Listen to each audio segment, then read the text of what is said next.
شمارش معکوس سامانه های سوخت جامد 4 3 2 1 آتش!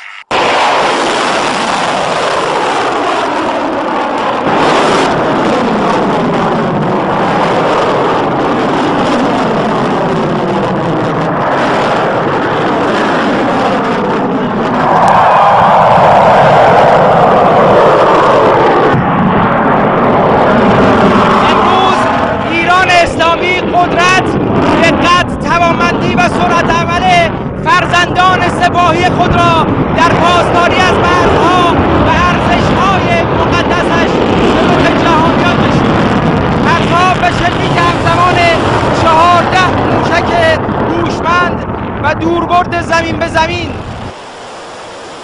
امروز نمایش قدرت انواع موشک‌های زلزال و خانواده شهاب و نوع قدر اس شهاب 3 پس از شلیک قدرتمند موشک‌های دوربرد از اعماق زمین که روز گذشته شاهد آن بودیم، معنی واقعی حضور هوشمند و دست‌های آماده روی ماشه را اثبات کرد. همچنان روی ماشه است ولی تعداد ماشه‌ها اضافه شد. راهبرد ما دفاعی است اما تاکتیک‌های ما تهاجمی است. ویژگی بسیار مهم موشک شهاب 3 از نوع قدر اس که امروز پرتاب شد، قابلیت حمل کلاهک بارانی است که هنگام اصابت به هدف به انبوهی از بمب‌های کوچک بدل شده و به صورت باران هدف را تا شعاع گسترده‌ای کاملا منهدم می‌کند. این بخش نخست از مرحله اول رزمایش بزرگ پیامبر اعظم 6 بود.